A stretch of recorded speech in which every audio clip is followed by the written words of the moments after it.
Picture a narrow conference room in downtown Denver. Sunlight slipping through half-closed blinds in thin, sharp lines like it's trying to expose everyone sitting inside. On one side of the table are my ex-wife and my daughter. On the other, my son-in-law sits straight-backed calm as if everything about to be read already belongs to him. Then the will is set on the table. A single sheet of paper, one sentence, and suddenly the room feels like it's cracking from the inside. He gets the millions, and I, the only brother, am handed an old leather suitcase still carrying the faint smell of cigarettes, with a brand new lock someone clearly replaced in a hurry. If you think this story is about money, you'll change your mind around the 3:30 mark when the USB hidden inside that suitcase reveals its first secret. By minute 10, you'll see a man walking with a limp you can't mistake, someone my family believed was gone from our lives forever. And halfway through, you'll witness the moment a 6-second audio clip shatters my daughter's marriage and every truth she thought she knew. But to understand how all of this truly began, you only need to go back to the moment I placed my hand on that conference room door. One step, one breath, and from there my entire life began to fracture. I heard the latch click as I pushed the door open, a small, sharp sound that did not belong to a quiet Denver morning. It was the kind of sound that makes you stop for half a second, like the room on the other side is already waiting for you, and has been for a long time. My hands still smelled of refrigerant and machine oil from the 3 a.m. shift, my knuckles dry and nicked, my body running on coffee and habit more than sleep. The law office looked smaller than it had the last time I was here with Thomas. The same tired blinds, the same dust along the window ledge, the same framed degrees and fading pictures of a man who made a life arguing over paper. Now the air felt thicker, like someone had closed all the vents and let the room stew overnight. Caroline sat near the window, her back straight, her coat buttoned all the way to the throat, although the radiator under the sill was humming. Emily sat beside her, shoulders tight, fingers locked together so hard her knuckles were white. Matt had taken the chair closest to Harold's desk, legs planted wide. One arm draped across the backrest, as if he were already in the habit of owning rooms like this. They all looked up when I came in, then away just as quickly. No greeting, no small talk, just that brief pause where everyone catalogs everyone else and decides what to show. Caroline's mouth moved first, a half-formed hello that died halfway out. Emily opened her lips, then closed them again, her gaze sliding down to a spot somewhere near my boots. Matt did not bother pretending. His eyes ran over my coveralls, the old work jacket, the grease at my cuffs, and there was a small curve at the corner of his mouth, gone almost before I could catch it. Almost. Harold motioned for me to sit, his hand shaking a little as he shuffled the stack of papers on his desk. He looked older than I remembered, his shoulders rounded, the hair at his temples thinner and whiter. He kept smoothing the top sheet, aligning the corners as if straight edges could make what he was about to do any cleaner. I took the chair opposite him, the springs complaining under my weight, and rested my hands on my knees to keep them still. The room settled into a heavy quiet. Somewhere down the hall, a copier started and stopped, a door closed, a car passed on the street outside. Harold cleared his throat. When he finally began to read, his voice had a softness that did not match the words. Thomas's name, the formal phrasing about sound, mind, and body, the legal phrases that turn a life into paragraphs. Then the division of assets began, line after line that sounded more like a business transaction than the last will of the man who once shared a mattress with me in our parents' unfinished basement. Matt's name came up first, then again and again. The house, the business, accounts I had never heard Thomas mention, vehicles, shares. I watched as the list took shape, not on the paper but on the faces in the room. Matt sat a little straighter but tried to keep his expression neutral. Caroline's shoulders dropped a fraction like a breath she had been holding. Finally slipped out. She looked at him quickly, then away as if afraid someone would see that breath.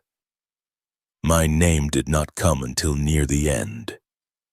And when it did, it carried only one thing. And to my brother Benjamin Hartwell I leave the suitcase. For a moment I thought Harold had skipped a page. He did not. He read the line again, slower, as if repetition might make it larger. It did not. He set the papers down, and the slight clink of his glasses against the desk sounded louder than it should have. He reached under the table and brought it up. The suitcase I had seen at Thomas's side half my life. Scuffed brown leather, the corners worn almost to the frame, the handle darkened from sweat and time. It looked familiar and wrong at the same time. The lock was wrong. Bright and silver, the metal unblemished, sitting too clean against the tired leather. The stitching around it had been redone in one place, a lighter thread just off color if you knew where to look. A faint chemical smell clung to that spot, something like glue cutting through the older onion layers of smoke and dust and age. Emily's hand found mine then. Her fingers were warm but rigid, the grip more a clamp than comfort. I felt her trying to be a bridge between worlds that did not fit together. The little girl who used to curl up in my lap in front of the TV was gone. In her place sat a young woman who could not look me in the eye. Her gaze stayed on our joined hands as if she were afraid that if she met my eyes, she would see something in them she could not carry home. Harold slid the suitcase closer across the wood and leaned in slightly. His voice dropped almost to a whisper, the kind of volume meant for church pews and hospital corridors. Your brother told me this was the most important thing he could leave you. There was no need for him to say more. The word important landed differently than anything else we had heard. Not biggest, not most valuable, just important. Thomas did not choose words lightly. He had spent his life measuring them, laying them down brick by brick to build deals and trusts and companies. If he said important, he meant it. Matt shifted in his chair. I saw his reflection in the polished edge of Harold's desk rather than looking straight at him. His jaw flexed very slightly, the vein in his neck pulsed once. He reached out and rested his hand on the back of Emily's chair, the gesture casual on the surface. I watched her shoulders flinch under his fingers before she steadied them as if she had forgotten he was there and needed to remember her role. Caroline cleared her throat and asked Harold some logistical questions, something about timelines and paperwork and when the transfer would be complete. Her tone was level, almost polite. If she felt anything about me in the suitcase, she kept it buried where no one could see. I wrapped my hand around the suitcase handle. The leather was smooth under my palm, worn to the shape of Thomas's grip, but the metal at the lock sent a little chill into my skin. The weight surprised me when I lifted it, heavier than I remembered, like someone had filled it with rocks or years or words unsaid. A picture flashed in my mind of Thomas loading it into the back of his truck on some job 30 years ago, laughing about something that probably did not matter, the smoke from his cigarette curling into the morning air. I stood. No one tried to stop me. No one stood with me. Harold murmured something about calling if I had questions. Caroline said my name quietly, then let it hang there without adding anything after it. Emily let go of my hand and pulled hers back into her lap as if she had touched something hot. Matt did not say a word. He only watched that almost smile on his face again, faint as a bruise. The hallway outside felt too narrow with the suitcase knocking against my leg. The fluorescent lights hummed above me, casting everything in that sickly office yellow. Through the glass of the front door I could see the pale sky over Denver, clouds piled in dull layers, the suggestion of snow somewhere in the forecast. My truck sat at the curb where I had left it, the same dent in the front fender, the same faint rattle when I pulled the handle. I set the suitcase on the passenger seat. and as it hit the upholstery, the leather gave out a creak and a breath of air. It carried the ghost of Thomas's cigarettes, the cheap brand we used to share when we were both too young to care what they did to our lungs. That smell wrapped around me, sudden and familiar. It brought back the sound of his laugh, the feel of riding in his old pickup with the windows down. The way he used to clap his hand on my shoulder when words were not enough. Something inside me buckled. My chest tightened and I felt the burn behind my eyes before I understood what it was. I had not cried in years, not when the divorce papers arrived. Not when the bank called about the late payments. Not even at the funeral when the casket went into the ground and the dirt thudded down on wood. I had stood there like a stone while everyone else broke. Now in the cab of a truck parked on a Denver side street with an old suitcase on the seat beside me. I felt the crack finally run through the stone. I braced my hands on the steering wheel, knuckles, white breath, shallow. The tears did not fall, not yet, but they were there, gathering, waiting. I stared at my hands. Grease still sat under the nails, a faint gray stain that never fully left no matter how long I held them under hot water. The lines of my palms were darkened and rough, traced by years of crawling through attics and basements, fixing machines that blew warm or cold air into other people's lives. I glanced at the suitcase again, at the new lock shining against the old leather, at the crooked line of fresh stitching, and the tiny bubble of dried glue near the clasp. There was a reflection in the chrome of the lock, small and warped. The shape of my face, the smear of my work jacket, the gray in my hair at the temples. Behind that, just the blur of the office building in the background, already fading. For a second it looked like the past and present were pressed together in that tiny, distorted mirror. I did not open the suitcase. My fingers twitched toward the lock and then away. There would be things in there I could not push back inside once I saw them, words I could not unhear. Decisions I could not undo. So I sat with it instead, feeling its weight tilt the seat, listening to the faint slowing of my own breathing, the quiet ticking of the cooling engine, the distant hiss of traffic. Outside, people walked past without looking, in coats, pulled tight heads, bowed against a cold that belonged to the season.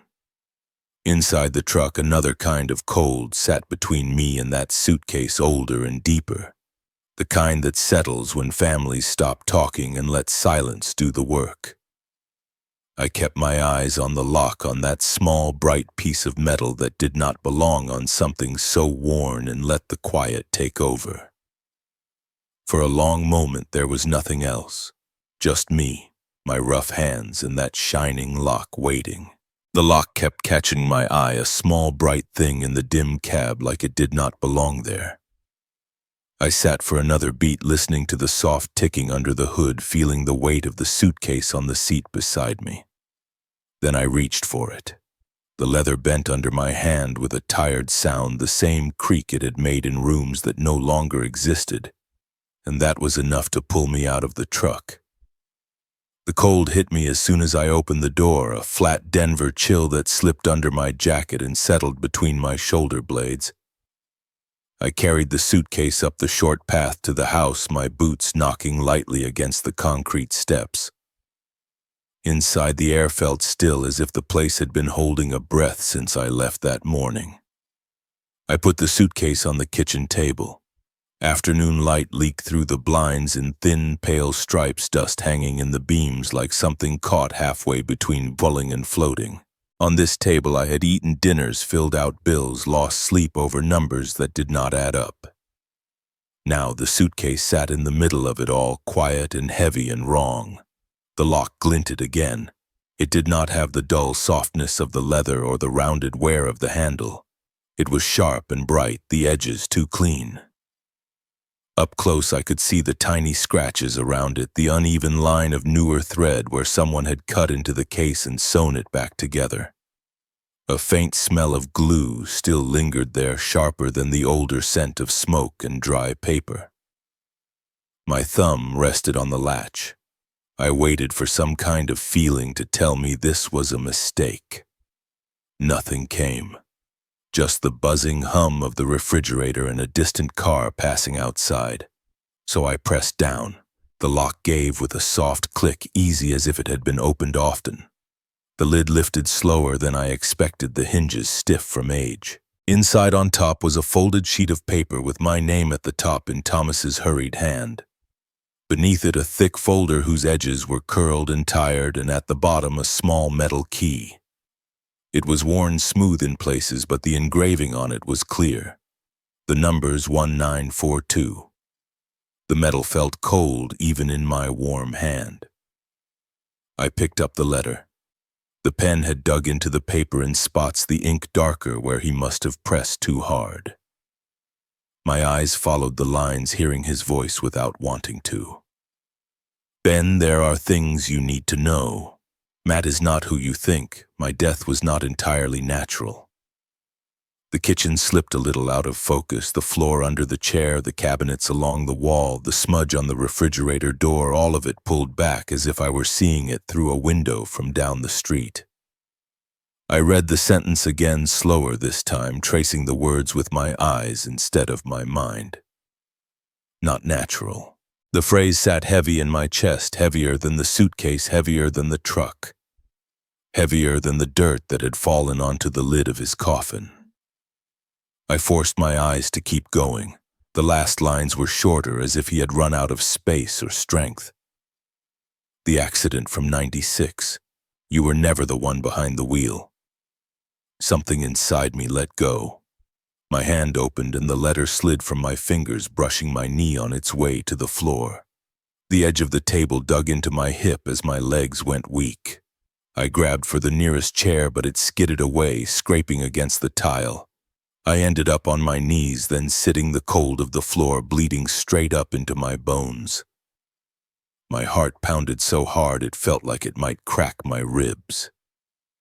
I sucked in air, but it did not seem to reach deep enough. The kitchen shrank around me. The walls moved inward by inches, the ceiling dipped lower, the light narrowed. Images from another life surged up without asking permission. Wet asphalt gleaming under a streetlight. The flash of headlights in the side window. A sound like metal folding in on itself. The smell of gasoline and hot rubber. My own hands gripping a steering wheel that could have belonged to any car, any man. Sirens in the distance growing, then stopping. The way Thomas had appeared at the station the next morning, jaw-tight, eyes wider than I had ever seen them. The way he had put his hand on my shoulder in silence and guided me out of that building as if he were walking me out of a burning house. For 30 years the story had been simple. I was there. Something terrible happened. The rest I filled in with guilt. Now a man who no longer breathed was telling me the foundation of that story was wrong. I pressed my palms against the tile and tried to steady my breathing. I counted an inhale and exhale, another the way they taught you in the emergency room once when my chest hurt from more than just work. It took time for the edges of the room to come back into focus. The front door opened. I heard it before I saw her. The soft thump against the frame, the jingle of keys against the small ceramic bowl on the entry table. Light footsteps, quicker than mine, coming down the hallway toward the kitchen. She stopped when she saw me on the floor. I did not have to look up to feel the shock ripple through her. The air shifted. Dad! Her voice was quiet at first, then sharper the second time. She stepped closer, shoes clicking softly, then slowed as if she had reached an invisible line she did not want to cross. I lifted my eyes enough to see her face. Emily stood in the doorway, coat still on, hair pulled back in a hurried tie. Her eyes moved from me to the suitcase to the letter on the floor, then back again. There was something in them I was not used to seeing there. Real fear, not for herself, not entirely for what this might mean. She bent her knees slightly like she was about to crouch bidden, then stopped halfway. Her hand came out, hovered over my shoulder. Fingers extended, then pulled back as if she had touched an electric wire. She swallowed. She asked what happened. The words were soft, but they shook. Her gaze passed my face and slid to the window, then to the clock on the wall anywhere but my eyes. It was the look of someone who wanted the truth and was not sure she could hold it.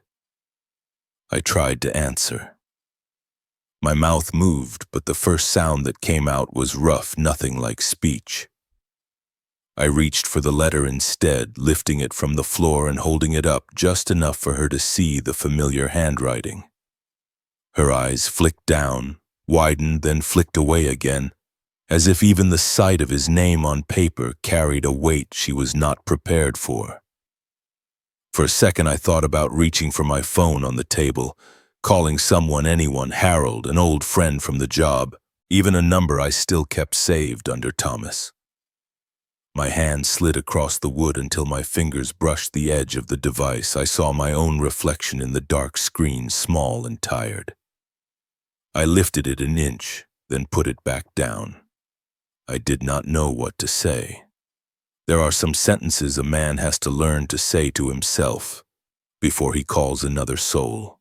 A vibration cut through the quiet. Emily jumped, actually flinched, her hand flying to her pocket as if she could break the sound with her fingers. She pulled her phone out slowly and looked at the screen. Her shoulders tightened. Her jaw clenched just enough for me to see. She turned the screen slightly away from me, but not far enough. I caught the name in the corner of my vision. Matt. For a heartbeat, she just stared at it. Her thumb hovered above the decline button, then shifted toward accept, then hovered again. She drew in a sharp breath, glanced toward the front window as if to check if anyone was outside, then walked backward out of the kitchen. I heard her voice from the porch, low and thin. The words blurred together, but the tone carried through. Careful, apologetic, like someone explaining a small inconvenience to a man who did not accept inconvenience. The door closed with a soft click when she came back in. She did not meet my eyes. She said she had to handle something, that she would be back later, that we could talk then. She did not wait for my answer. The keys clinked again. The front door opened and shut, and her footsteps faded away down the walk. The house sank into a deeper silence when she left. It felt older somehow, older than the paint on the walls and the cracks in the ceiling. I pulled myself up into a chair and sat the letter in my hands. The suitcase open in front of me. The key lay in the lining where I had left it, the numbers 1942, catching a last sliver of pale light from the window. I unfolded the letter again, read it from start to finish, then again. Each time the same 3 sentences rose above everything else. Matt is not who you think. My death was not natural. You were never behind the wheel. I folded it carefully and held it against my chest, feeling the slow, heavy beat of my heart through the thin paper. My free hand reached toward the key. The metal was still cold. I turned it over in my fingers, the grooves pressing into my skin, the numbers catching the light, then falling back into shadow. Outside, the sky dimmed from gray to deeper gray. Streetlights blinked on one by one. Somewhere a dog barked, then stopped. The refrigerator hummed behind me like it always did, steady and indifferent. I stayed at the table as the day slipped into evening, then into night, the key resting in my palm, the letter lying on my chest. I did not switch on the lights. The darkness seeped into the room, slowly swallowing colors, leaving only shapes and outlines. The house felt like it was listening. The suitcase waited still, open, its empty lid a dark frame against the faint glow from the window. The numbers on the key glimmered once more, then disappeared into my curl of fingers. I sat there, breathing the weight of metal and paper and years resting on me, and let the quiet stretch out until it was the only thing in the room. The key was still in my palm when the first light of morning pushed its way through the blinds. I had not slept. The house had settled into that strange silence. Old places carry before dawn, when even the refrigerator hum sounds cautious. I could feel the cool shape of the numbers against my skin, 1942, as if they were waiting for me to move. I stood, slid the key into my jacket pocket, and stepped outside. The air had that thin winter sharpness Denver mornings are known for. My breath rose in pale white ribbons as I crossed the driveway. The truck door groaned when I opened it, the same way it always did, but today even that small sound felt heavier. I set the engine turning and watched the street through the cracked windshield until the heater coughed itself awake. The drive downtown passed in a blur of red lights and gray buildings. The city was just starting to stir, commuters moving in slow lines, coffee shops opening their doors, the usual rhythm of a place that had no idea what I carried in my pocket. I found a parking spot outside First Bank, cut the engine, and sat there for a moment, letting the quiet settle over me again. Inside the bank smelled of carpet cleaner and old paper. Fluorescent lights washed everything in the same yellow glow. Linda, the branch manager, was sorting through a stack of forms behind the counter. She looked up when I stepped toward her desk, and her polite smile faltered as soon as she saw the key in my hand. She asked how she could help. I placed the key on her desk and watched her eyes drop to the engraving. Her fingers touched the metal and a shadow passed over her face, quick but unmistakable. She glanced toward the vault, then back at me. The room seemed to grow quieter around us. She spoke in a low voice, the kind people use when they are afraid someone else might hear. She said Box 1942 had been accessed 10 days earlier. She said the signature on the register was mine. She slid the clipboard toward me. My own name looked back at me, written in a hand, close enough to pass for it if you were not looking carefully. I felt something in my chest tighten. Not surprise exactly, but recognition. The kind of recognition that comes when a suspicion stops being a shadow and takes on shape. Linda asked if I still wanted to open the box. I nodded. She led me past the counter, through the metal gate, and toward the vault. The heavy door was propped open, its steel edge reflecting the dim lights overhead. The vault hallway was cold, the air thick with the scent of stone and metal. She pointed to a small door at waist height, the number pressed cleanly into the plate. She opened it for me. Her hands trembled almost as much as mine had the night before. The box was nearly empty. Only 3 things remained. A USB drive with a scratched plastic casing, a stack of bank statements folded in half, and a single photograph. I reached for the photo first, the edges soft from handling. The picture showed Matt standing beside a man whose face I had not seen in 2 decades. Ray Bowers, my cousin. His arms slung around Matt as if they had grown up together. A faint ringing started in my ears. I sat down on the small bench in the corner and stared at the photo until the outlines blurred. Ray had disappeared 20 years ago without a trace, no calls, no letters, nothing.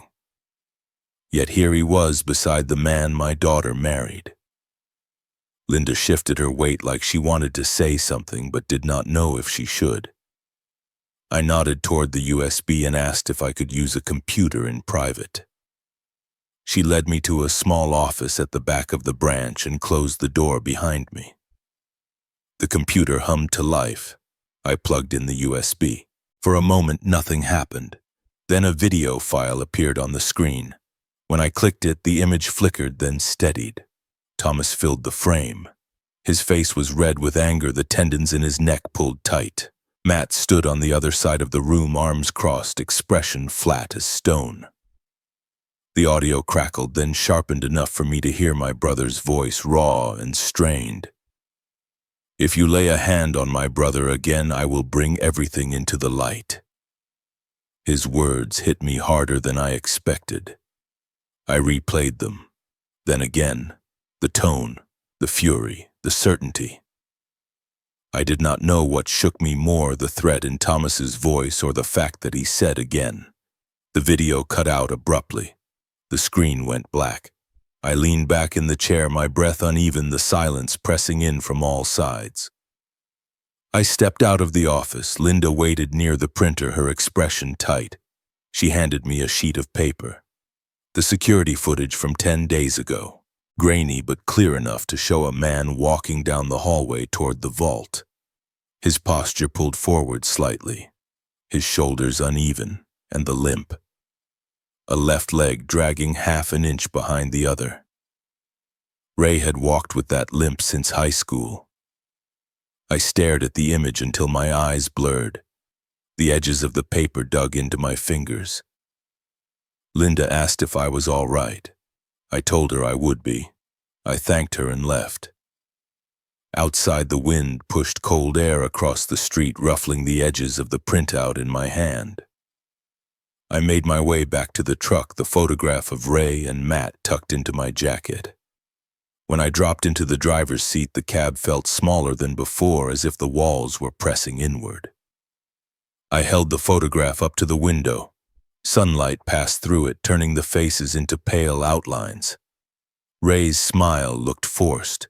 Matt's looked knowing. The two of them standing close, too close for a coincidence. I started the engine. The USB drive lay on the seat beside me, small and ordinary and dangerous. The echo of Thomas's voice still hung in the air. Again. The words circled in my head, steady as a heartbeat. I gripped the steering wheel, the leather stiff beneath my fingers. For the first time, I felt something sharper than confusion rising in me. A hollow ache widening into something pointed. The truck idled at the curb. People passed by without looking in. The world kept moving steady and indifferent. I lowered the photograph, set it beside the USB, and let out a slow breath. The weight of the truth, or the beginning of it, settled across my chest. My reflection in the window shifted with the movement of the truck. For a moment, I barely recognized the man looking back. The streetlight above flickered once, sending a brief flash of white across the dashboard. I sat still, hands on the wheel, the morning pressing in, feeling the quiet before the next step waiting in the air. The photograph lay on the passenger seat beside the USB, both of them sliding slightly as I turned the wheel onto the highway. Morning light bounced off the plastic and the glossy paper, flashing in the corner of my eye every time I changed lanes. The word again from Thomas kept looping in my head, steady and low, like a leak in a pipe behind the wall. I did not go home. My hands took the truck in the other direction, toward Aurora, before my mind had fully caught up. I had not driven that way in years, not with intention. The city thinned out, replaced by older houses and tired strip malls, the bones of a town that had grown and stalled and settled. The old family house sat on a corner lot with the same leaning mailbox and the same cracked walkway. The paint had faded from the pale green Thomas chose to something closer to smoke. The yard was mostly dirt and stubborn patches of grass. The place had been empty since he moved closer to the city for the business. It looked like it had been waiting for someone to open it up and let the air move again. The spare key was still in its hiding place under the back step, cool and familiar in my fingers. The door stuck a little when I pushed it. Inside, it smelled of dust and dry wood and the faint echo of cooking oil that had long since sunk into the walls. Light came in through uncovered windows, catching floating specks in the air. It was quieter than my own house and somehow heavier. I walked through the rooms on autopilot. The living room where we watched football on a second-hand couch, the hallway where we used to race as kids shoulder to shoulder, the small bedroom where we shared a mattress when money was thin and the winters were cold. Everything was still and bare now, stripped of furniture, but the shapes of our lives were still stamped into the floorboards. In what used to be Thomas's office, an old metal filing cabinet leaned against the wall. It was the only piece of furniture left. I pulled the top drawer. It groaned open an inch, then more. Folders and envelopes, some labeled, some not. I sifted through until I found the thick one with the year written in his hurried hand. 96. The folder was heavier than it should have been. Inside were crime scene photographs and reports, copies of police statements, correspondence on law firm letterheads. A life reduced to paper. I laid the photos out on the empty desk one by one, a dark stretch of road at night captured in the harsh light of a flash. A compact car crushed against a pole, metal wrapped around concrete like a hand around a wrist, glass scattered across the asphalt reflecting light in tiny, sharp points. A body covered with a white sheet, the fabric clinging to the shape beneath it. I felt my throat tighten as I flipped to the next photograph. The same car later in the impound lot. The background changed from wet road to chain-link fence and piles of junked vehicles. The angle was slightly different, but one detail stood out even before I knew what I was looking for. The license plate.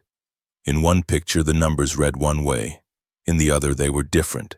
Same frame, same bumper, different set of numbers bolted on. I found the report that went with it. An officer had signed off on the impound. Another had written a brief note about a mix-up with the plates. The handwriting looked casual, as if changing an identity was no bigger a deal than misplacing a parking ticket. Underneath the reports was a summary of witness statements. One of them, written in a shaky cursive, described the driver. Mid-30s, short hair, and a tattoo, a snake winding behind the left ear. I did not need a photograph for that part. I could see Ray in my mind as clearly as if he were standing in the doorway. The way he would tilt his head back when he laughed so the head of the snake seemed to flick toward the ceiling. The tattoo he got at 17 behind a gas station, proud to show it off even when our father told him it made him look like trouble. My hand went to the back of my own neck by reflex, fingers pressing against bare skin. I had never had any ink, never wanted any. It had been one of the many differences between us. The next set of papers listed a settlement amount, numbers followed by too many zeros, figures that would have swallowed our father whole. There were records of wire transfers, signed documents, a note in Thomas's handwriting about saving me from prison and saving the family from worse. He had kept all this, every copy, every photograph, and he had never shown me. The anger came in slowly, not as a flash, but as a low burning under my ribs, not at Thomas, not exactly at the shape of the thing he had carried alone.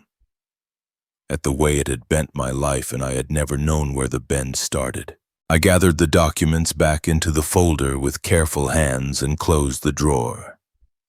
The metal clanged softly. The sound echoed down the empty hallway. Outside, the light had shifted. Clouds had moved in, dimming the street, turning the windows into dull gray mirrors. I locked the house and stood for a moment on the front step, looking at the street where we had ridden our bikes, where we had shoveled snow, where we had learned how to be men by watching other men make their mistakes. On the drive back, the lines on the road blurred. I saw images of that night layered over the asphalt in front of me. Headlights breaking through the dark, the thump of impact I had only ever felt in dreams. My own confusion when I woke up in a holding cell with a headache and blood on my shirt and no clear idea of how it had gotten there. By the time I turned into my driveway, my hands ached from gripping the steering wheel. I sat for a minute with the engine running, then shut it off and let the silence take over. In the garage, the air smelled of oil, old cardboard, and the faint tang of metal dust. Tools hung on hooks along one wall, lined up in the order I used them, the only part of my life that had stayed the same for years. On a shelf near the workbench, an old photo frame sat face down under a layer of dust. I had not touched it in a long time. I picked it up and wiped the glass clean with the sleeve of my jacket. There I was, younger by decades, leaning against the hood of a beat-up sedan. The year was written in a corner in my own hand. 96. My hair was thicker, my shoulders less narrow, but what caught me was the look in my eyes. Wide, unfocused, pulled tight around the edges. I had called it guilt back then. Now, seeing it with everything I had just read, it looked like something else. Confusion. Shock. The face of a man who had been dropped in the middle of a story that was already halfway told. I ran my thumb over the glass, tracing the outline of that younger version of me. For the first time since that year, I felt a small crack run through the certainty I had carried about myself. Maybe I had not been the monster I thought. Maybe I had been something much simpler. A convenient target, the right age, the right background, the right amount of silence around me. The folder from the house was on the workbench where I had dropped it when I came in. I opened it again just long enough to touch the page with the witness description. Snake tattoo behind the left ear. My chest tightened, then loosened as if something inside had finally exhaled. I reached for my phone and scrolled until I found Emily's name. For a moment, my thumb hovered above the call button. Then I pressed it. She answered on the third ring. Her voice was cautious, as if she had been expecting someone else. I asked her as calmly as I could if she had seen or heard from Ray in the last few months. There was a pause on the other end, not long but longer than it should have been for a simple no. She denied it. The word came out quickly, tripping over itself, and then there was silence filled only by the faint sound of her breathing. It was not the denial that stayed with me. It was the tremor underneath it. The way her voice thinned out at the edges like she was caught in a net she could not see. I did not press her. She said she needed to go. The call ended. The screen went black. The garage felt colder than it had when I walked in. I set the phone down next to the photo frame and looked back at the younger me behind the glass. The man in the picture seemed to be asking a question I finally knew how to answer. I picked up the folder, closed it, and set it aside. The truth did not erase the years, did not clean away the damage, but it shifted something in the foundation. In the quiet of that garage, surrounded by tools and the smell of work and the ghosts of engines I had brought back to life, I understood that the story I had told myself for 3 decades was not the one that had actually been written. Outside, a car passed its headlights, sliding briefly under the garage door, painting a moving stripe of light across the concrete, across my boots, across the photograph in my hand. Then it was gone, and the light with it, leaving the room in a soft, steady dimness. I stayed there a long time, holding that frame, feeling the weight of a past that was finally starting to look different. The stripe of light across the concrete faded as the car outside turned the corner and disappeared, leaving the garage in a soft gray hush. I set the frame down on the workbench face up this time and stood there with my hands flat on either side of it. The younger man in the photo stared back at me, eyes wide and lost, and for the first time I did not look away. A name rose in my mind and stayed there. Ray. Not as a memory this time, but as a direction. I wiped my hands on a rag that hung from a nail more out of habit than need and grabbed my jacket from the hook by the door. The folder with the reports went under my arm. The keys felt heavier in my hand. I stepped out into the driveway, locked the house, and got into the truck. The engine turned over reluctantly, then settled into its familiar low rumble. East Colfax had always carried its own kind of tired energy. The further down you went, the more the paint peeled from the signs. The more the stores turned into pawn shops and payday loans and bars that never seemed to close. I drove past places I had not looked at in years, watching the storefronts blur into a line of worn letters and dim windows. I did not find Ray by chance. Men like him did not go far from certain habits. Detours through old contacts, a gas station clerk who remembered a man with a limp and a snake tattoo, a mechanic who said he had seen him drinking afternoons away on a quiet side street. The directions all pointed to the same crumbling corner. The bar sat between a closed laundromat and a used tire place. Its sign flickering in the daylight, trying to be brighter than it had left in it. The windows were tinted dark, more from nicotine and time than any film. I parked across the street and watched the door for a while, just long enough to let the place settle under my skin, then I went in. The smell hit first stale beer, cheap whiskey, something fried long ago and never quite aired out. The floor stuck slightly under my boots. A few men sat hunched over their drinks, eyes on the television bolted to the wall, showing a game no one seemed to be watching. He was at the far end of the bar. I recognized him from the way he held himself before I saw his foe. Shoulders rounded, head tilted a little toward his bad side, left leg stretched out more than the right. The snake tattoo behind his ear had faded, the lines blurred, but it was still there, coiled and patient. I took the stool beside him. He looked at me in the mirror behind the bar before he turned his head. For a second, neither of us spoke. I saw the moment he placed me, the flicker of recognition, the small tightening around his eyes. He said my name flat, no surprise in it. I told him we needed to talk. My voice sounded calmer than I felt, like it belonged to someone standing just behind my shoulder. He let out a breath that was almost a laugh. His eyes dropped to the beer bottle in front of him. He turned it slowly between his fingers, the label half peeled off, the motion steady and slow, buying time or courage or both. Finally, he asked what I wanted.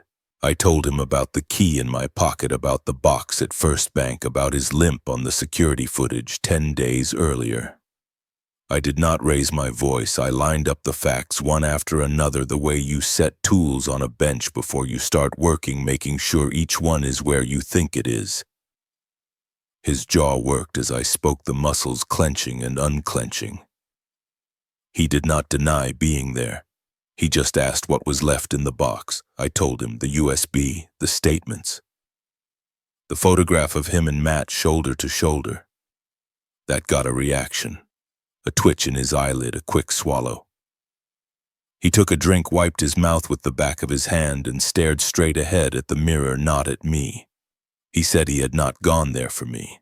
He said he went because someone told him something was in that box that could hurt all of them. I asked who all of them meant, though the names were already forming in my head. He did not answer that. Instead, he said something else. Men like you been too clean. Clean men make the easiest scapegoats. He said it almost gently, as if he believed he was handing me a compliment. The words sat between us. I watched his reflection, not his face. The Ray I had grown up with had been cocky, quick to laugh, quick to anger. The man in the mirror looked worn down, his eyes clouded with nights he did not want to remember. I asked him about 96. I did not dress it up. I said the year, the road, the car, the dead man, the tattoo behind the ear. He flinched, then tried to cover it with a shrug, but it was there. He told me there had been people then who did not like loose ends, a small smuggling outfit that used the back roads and the wrong trucks, using men like him to move things that needed to stay off the books. When something went wrong, when a man ended up dead, they needed someone who would fit the story the police already believed. A young guy with a record that was clean enough to be pliable and messy enough to be believable. He said my name had come up because of where I was that night. A bar, a car, a bad crowd, a few drinks, nothing special. Enough to blur things if someone wanted them blurred. He said Thomas had found out faster than anyone expected, that he had pushed money at the right people, pulled me out of state before anyone could lock me in place.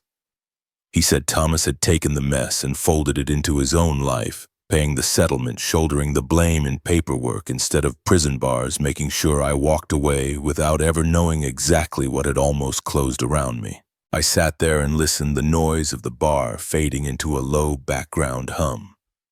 Then I asked him how Matt fit into it.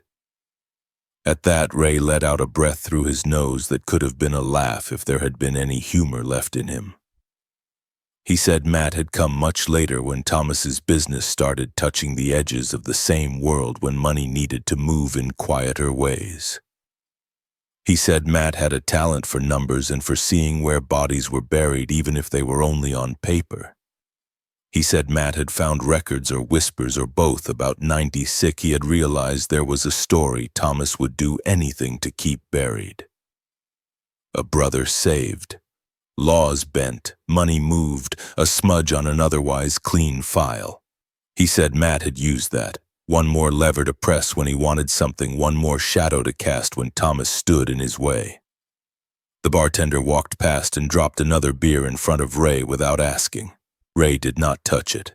He just stared at the condensation running down the side of the bottle. I asked why he opened the box then. What he had been looking for this time. He said he had been told there was something inside that could burn them all, that if he got it out first he could control the fire. He would not say who told him. He did not have to. The list was short, and I had already heard Thomas's voice in that video warning Matt about putting his hands on me. We sat in silence for a while. The television changed from sports to news and back again.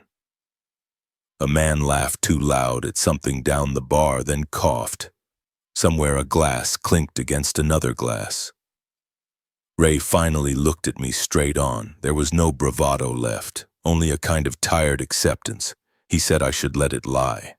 He said I had survived it once, that digging it up would not change what was already gone, it would only make new holes. I told him I had spent 30 years believing I was someone I was not, that I could not unhear what Thomas had written and what he had recorded, that there were things moving now that were not going to stop just because I closed my eyes. He shook his head slowly. You always wanted to fix things, he said, like they were machines. I did not answer. There was nothing left to say that would change him. I left a few bills on the bar and stood. My knees ached from sitting too long on a hard stool. I slid my jacket back on, feeling the weight of the photograph and the key in the inner pocket. As I walked toward the door, I could feel Ray watching me go in the mirror behind the bottles. Outside, the light had turned flatter, the afternoon thinning into early evening. The street was lined with cars and cracked sidewalks and puddles of something that was not quite water. I crossed to my truck and got in. The cab smelled faintly of cold air and the old leather of the seat. I checked the mirrors out of habit. That was when I saw it. A black Ford Explorer sat a few car lengths back, engine running. Its windows were tinted darker than they needed to be. It did not pull away when I started the truck. It just waited. I eased out into traffic, turned onto Colfax, merged with the slow line of cars. The Explorer moved when I moved, kept the same distance. At the first light, it stopped when I stopped. At the next turn, it turned. It never came close enough for me to see the driver, never fell far enough back to disappear. My grip on the steering wheel tightened. A small knot formed low in my stomach, tightening with every block. The sky over the city had gone from gray to a deeper slate, and the streetlights were waking up one by one, casting pools of yellow on the pavement. I watched the Explorer in the rearview mirror. It was just a box of shadow and glass, but it felt like an eye. For a moment I thought about suddenly braking, about pulling over, about walking back to its window and seeing who sat behind it. Instead, I kept driving, letting the city slide past, letting the distance between us remain exactly what it wanted to be. When I finally turned down my street, the Explorer continued straight. It did not speed up or slow down. It just kept going, swallowed by the line of cars and the growing dark. I sat in the driveway with the engine idling, staring at the empty stretch of road where it had been. The knot in my stomach did not loosen. I cut the engine, and in the quiet that followed, the ticking under the hood and the faint rustle of leaves against the house sounded louder than they should have. I stayed there, hands still on the wheel, watching my own reflection in the dark glass of the windshield, and felt the edges of the life I knew starting to shift. I sat there long enough for the windshield to fog where my breath hit the glow.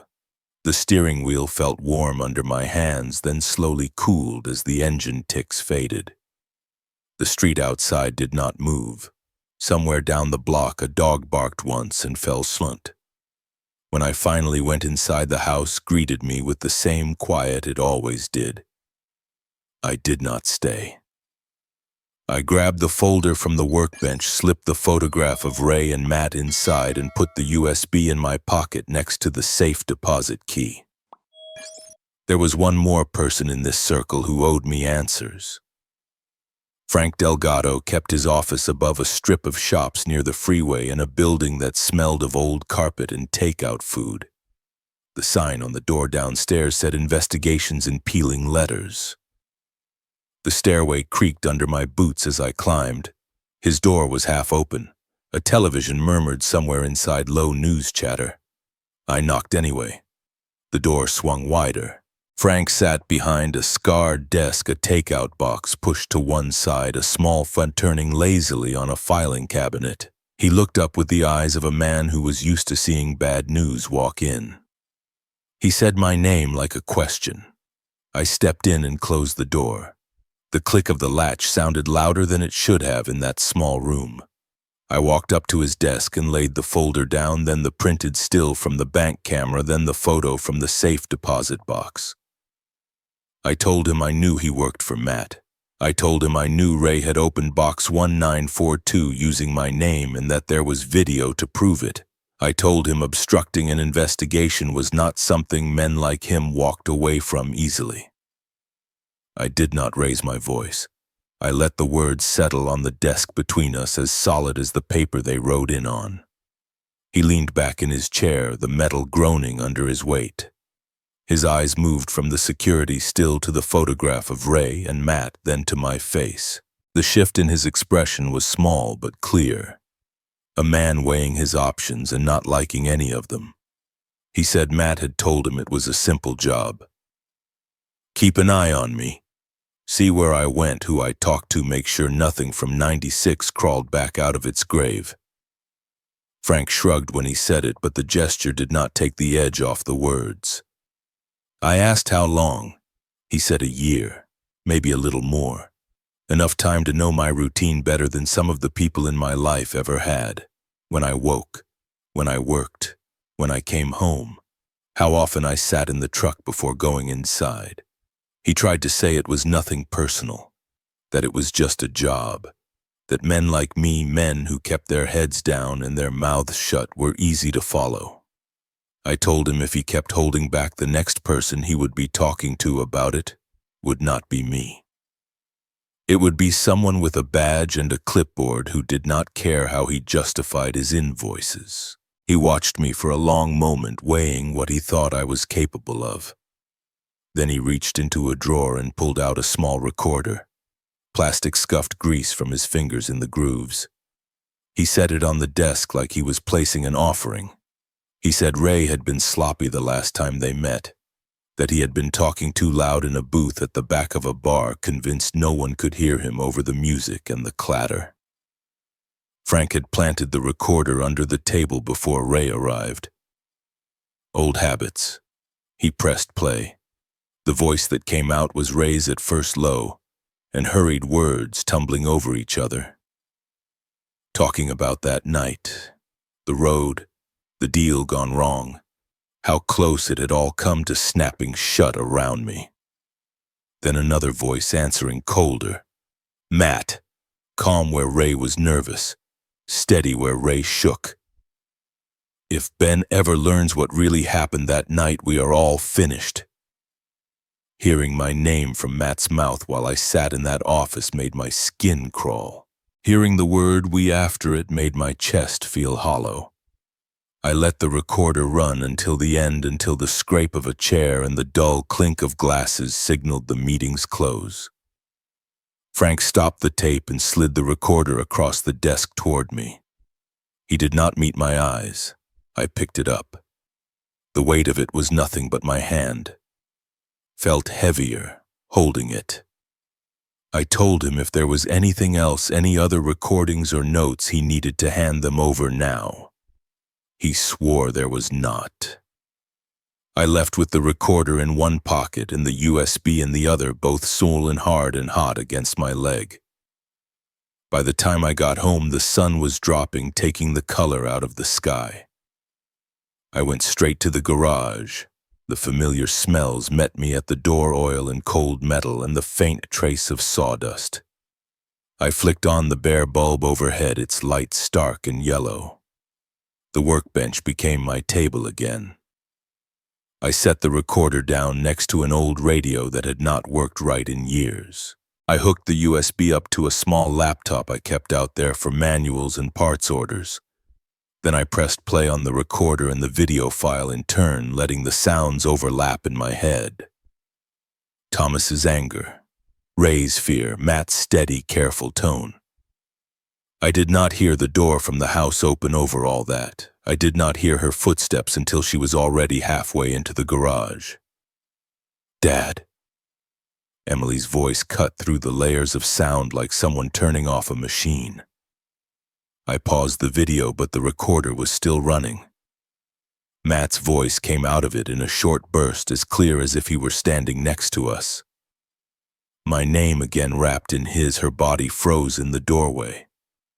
I saw it before I saw her face, shoulders jerking, fingers curling into the fabric of her sleeves, eyes locked on the little box on the table as if it were something alive. She took a step forward, then another, slow, like the floor might break under her weight. Her breathing had gone shallow. She asked what that was, but the question barely made it out. It sounded more like an exhale than a sentence. I told her it was Ray and Matt. I told her it was about 96. About me. About why things were the way they were. She reached out and stopped just short of touching the recorder, her hand hovering over it, as if the plastic was hot. Her eyes shone not with tears yet, but with the pressure of them. She whispered that Matt had told her I had secrets, that I ran when things got hard, that I left him to handle the real problems. Her voice cracked on the last word. I pressed play again. We stood there together while Ray's confession filled the small space, while Matt's line about me learning the truth landed a second time in the air between us. There was no way to mishear it, no way to twist it into something else. By the time the recording ended, Emily's hands were shaking. She pressed them to her face as if trying to hold herself in. A small sound escaped her somewhere between a laugh and a sob, and then her knees gave a little. I stepped forward without thinking and caught her. She collapsed against my chest, her weight surprising and familiar all at once. Her fingers dug into the back of my jacket as if she were afraid I might disappear if she did not hold on tight enough. She told me she had blamed me for leaving, for being distant, for the silence that had grown like mold in our family. She said she thought I was hiding from what I had done, from who I had been. That Matt had been the one telling her to be careful, to keep her distance, to not get dragged into my mess. Her words tumbled out between breaths, half broken, half whole. I did not try to answer all of it. There were too many years wrapped up in those sentences. I put my hand on the back of her head the way I used to when she was small and scared of thunderstorms, and held her there as her shoulders shook. The garage light hummed above us. Somewhere in the corner, a tool shifted in its hook with a tiny metallic ping. The smell of oil and cold air wrapped around us like any other night, but everything in that space felt different with her leaning into me like that. She pulled back enough to look at me. Her face was blotched and wet, eyes red, but there was something new in them, something that had been missing for a long time. She said maybe I had not been running from us. Maybe I had been trying to survive something I did not know how to say out loud. I did not tell her she was right or wrong. I just nodded. My throat felt too tight for anything else. She wiped her face with the heels of her hands, glanced at the recorder, then at the laptop, then at the safe deposit key lying on the workbench. All the pieces of a story that was finally starting to show its shape. She asked what we were going to do. Not what I was going to do. What we. That small word moved through me like warm air through a cold room. I looked at her, at the fear still flickering around the edges of her expression, at the regret settled there, and at the thin thread of trust tying her to me again. For the first time in a long time, the garage did not feel like a place I went to be alone. The recorder sat between us, silent now, The key lay where I had left it, catching a faint line of light from the single bulb overhead. I rested my hand on the workbench next to hers, our fingers almost touching, and let the quiet wrap around us, not as a wall this time, but as something closer to shelter. Her fingers were still close to mine on the workbench when I started to move the pieces into a pile. The recorder, the USB, the photos, copies of the bank papers, the folder from the old house. Everything went into one box. Emily watched without saying much, her eyes following each page as if memorizing where it landed. "You cannot hold this alone anymore," she said quietly. I nodded. The words settled somewhere that had been empty for a long time. I told her there was someone who had known every number Thomas ever touched. She knew the name before I said it. Morning came gray and low. The air outside had a bite to it, the kind that made your lungs sting a little when you breathed deep. I loaded the box onto the passenger seat and drove into the city, the sky hanging like a sheet of metal over the rooftops. The office building that used to house Hartwell Contracting looked tired. The sign out front was dull, the parking lot mostly empty. Inside the lobby felt hollow footsteps echoing off the tile. No receptionist, just the faint smell of old coffee and paper. Down the hall in the back corner, a small lamp glowed through frosted glass. I knocked. The door opened enough for me to see Nora standing there, hand still on the knob. "Ben," she said, and her voice softened around my name in a way that made something tighten in my chest. I stepped inside. The office was cramped, shelves packed with binders, boxes stacked under the window. On the wall was a framed photo of the company from years ago, Thomas in the middle, Nora off to the side with a ledger in her hands. A coffee mug with a chipped rim sat near her keyboard, the words "Best Numbers Woman" fading along the side. I set the box on the chair opposite her desk and began to lay everything out. Statements, transfers, the printout from the vault camera, the still shot of Matt and Ray with their arms close, a typed transcript of the recording. I told her I needed to see what Thomas had seen through her eyes, not mine. She slid her glasses up the bridge of her nose and pulled her chair closer. Her hands were small but steady as they moved through the papers, flipping pages, stacking them into neat piles. She barely needed a calculator. The numbers seemed to fall into place in her head.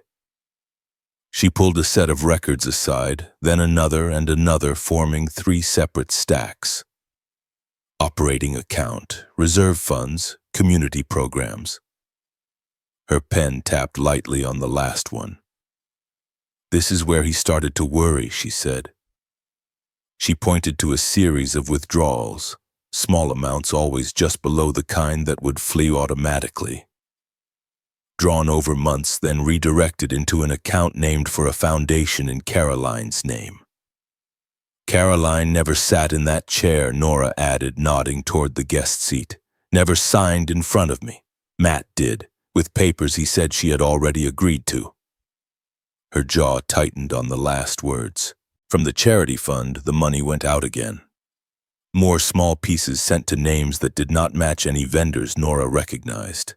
Post office boxes, lenders that did not lend, entities that barely existed except on paper. Nora went to a filing cabinet without a word and pulled out an older ledger. She set it down next to the newer statements and ran her finger along the columns, stopping at a date circled faintly in pencil. "He came in that morning with that look," she said, "the one he got when something did not add up. He asked me to pull everything tied to this fund from the very beginning. Sat right there where you are until it was dark outside. Would not go home. I asked if he wanted me to call someone. He said no." Her eyes dropped to the papers, then closed for a moment. When she opened them again, they were wet. "I told him it smelled wrong," she whispered. "I told him this was not the kind of mistake we could fix with a few calls. I told him he needed to slow down, bring in someone from outside." She swallowed. "He said he did not want to embarrass the family. Said Matt was young, clever, would come clean if he saw there was nowhere else to go. He promised me he would handle it. Her hand shook as she turned the page to the next day. That night I left and their cars were the only ones in the lot, she said. I heard their voices through the wall. Not words, just the sound of men who were not agreeing. When I came in the next morning, they called from the hospital. The weight of that sat between us. I asked if she ever told anyone what she had seen. I told my husband that something was wrong, she answered, and he told me to stay out of it. He said men with money and secrets always land on their feet and people like me get crushed between them. So I kept my mouth shut. She laughed once with no humor in it and wiped at one eye with the back of her hand. I have been keeping ledgers my whole life, she said. I can balance anyone else's accounts. I do not know how to balance this. For a moment I could see the years on her shoulders, the weight of everything she had had to watch and write down and never say. I gathered the copies she marked with her pen, the pages that traced the path of the money like tracks through snow. I told her this was more than enough to start something. Her fingers closed around my wrist before I left. There was strength in that grip, more than her small frame suggested. Do not go alone into this, she said. That is what he tried to do. That is why he never came back from those stairs. The police station was a different kind of gray. Fluorescent light, scuffed tile, a smell of burned coffee and wet coats. I walked in with the box in my arms, feeling every pound of it. The sergeant at the front looked like he had seen it all twice, but his attention sharpened when he heard the word siphoning. Then charity. Then death. They put me in a small room. Metal table. 2 chairs. Recorder at the center. Same type as the one sitting on my workbench.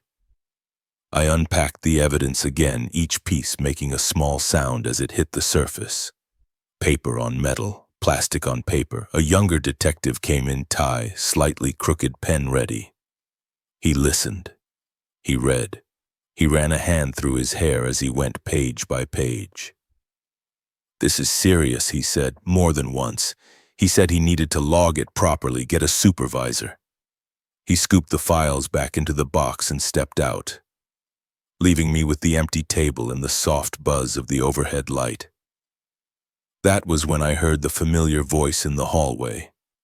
Chester Miles. He appeared in the doorway like it was still his kingdom. Retired or not, he moved with the same slow confidence I remembered from community events, from nights in '96 when he shook my hand and told me things would work out. Ben, he said as he stepped inside, long time. He dropped a palm on the back of the empty chair, fingers drumming once along the metal. His eyes ran over me, taking in the lines in my face, the stain on my jacket, the tired set of my shoulders. They say you brought in quite a box, he added, settling into the chair across from me.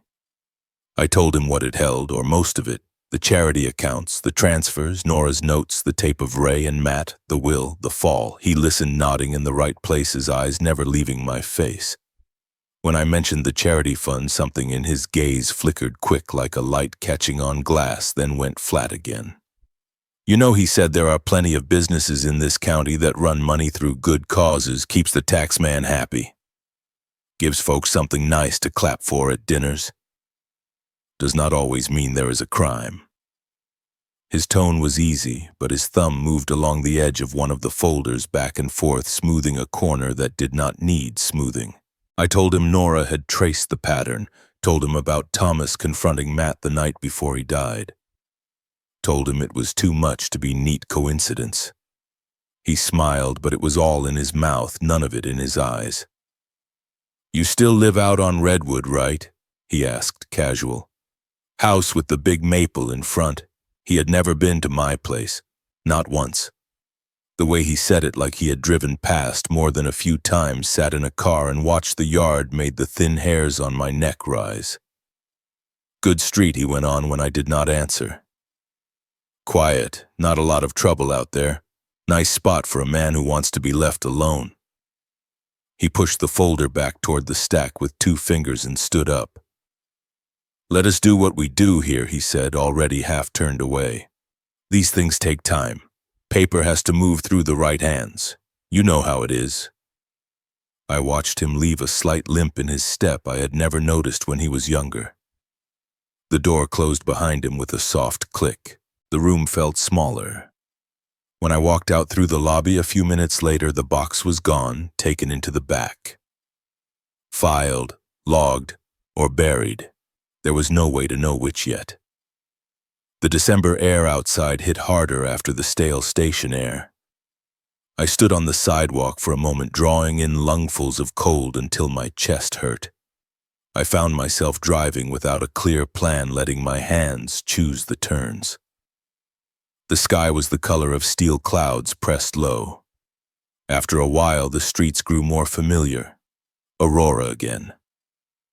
Thomas's house waited at the end of the block like it always had. The frost was thicker on the lawn now, whitening the patchy grass. The steps up to the porch were lined with a thin rim of ice. I climbed them carefully, my boots scraping softly against the concrete. I stopped at the top and laid my palm against the front door. The wood was cold, harder than it should have been. My breath fogged the pane of the small window, clouding the view inside for a second. Through the glass in the dimness of the entryway, I could just make out the old nail by the door where we used to hang our caps and coats. One hook was empty. On the other, a dark shape still hung. Thomas's work jacket, the heavy canvas one he favored on job sites, forgotten or left on purpose when he moved. I stared at it longer than I meant to.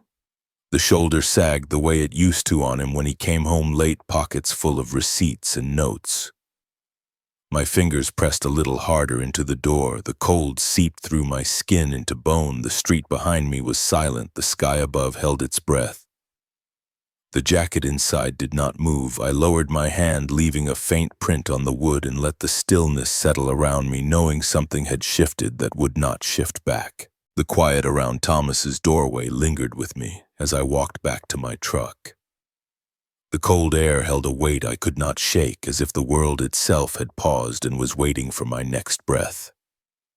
I sat behind the wheel for a long moment, feeling the texture of the steering wheel under my palms, the same way I had held on to every truth that came to me these last days, slow and reluctant like the light before dawn. I drove through the outskirts of Denver without the radio on. The streets were nearly empty, the winter sun fading behind the warehouses and chain-link fences. My phone lay on the passenger seat, silent except for the faint glow of the screen as I typed out a message and sent it. A meeting place. A time. Nothing more. By the time I reached the abandoned factory lot, the sky had settled into a muted gray. Wind slid across the cracked pavement and whistled through the rusted metal frames of the old loading docks. The smell of cold concrete and distant exhaust hung in the air. I stepped out and waited beside a row of faded parking stripes that had once meant something to someone.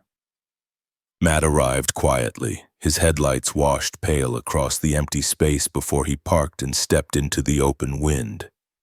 He looked smaller than I remembered, or maybe I was only seeing him without the shadows he had relied on for so long. He stopped a few paces away, shoulders stiff, breath forming thin clouds that disappeared as quickly as they came. I reached inside my coat and held the recorder steady in my hand. The wind tugged at the edges of our jackets as the first crackle of sound rose between us. Thomas's voice filled the space, strained and tired, threatening the truth Matt had tried so long to bury. Matt listened without moving.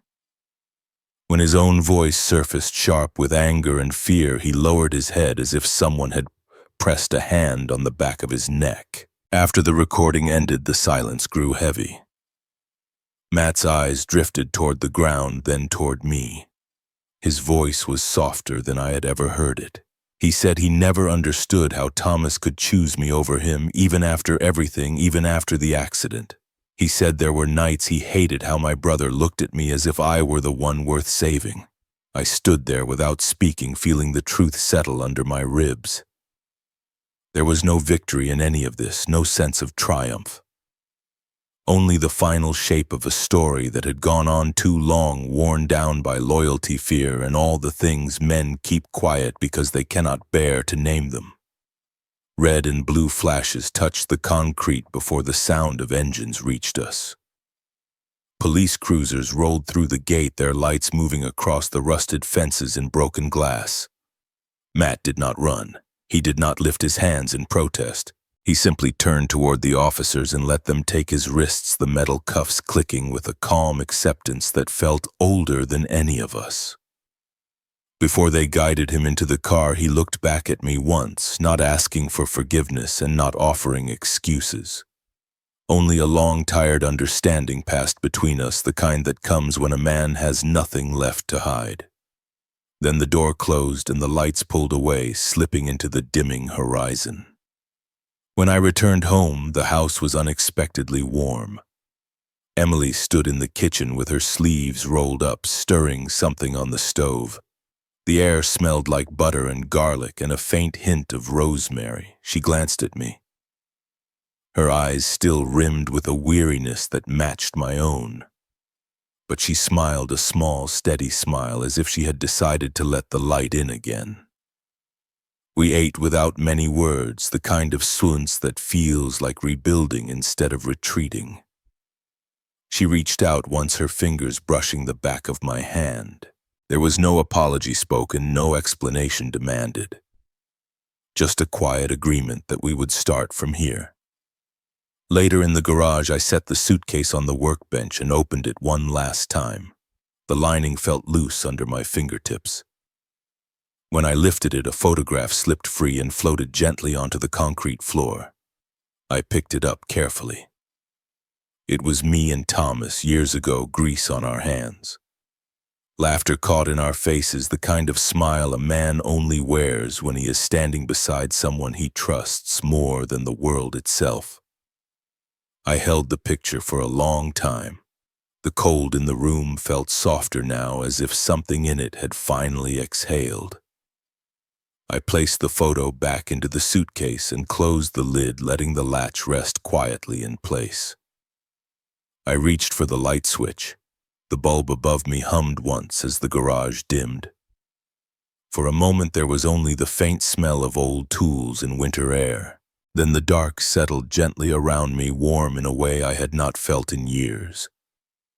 I stepped inside, leaving the quiet to hold itself.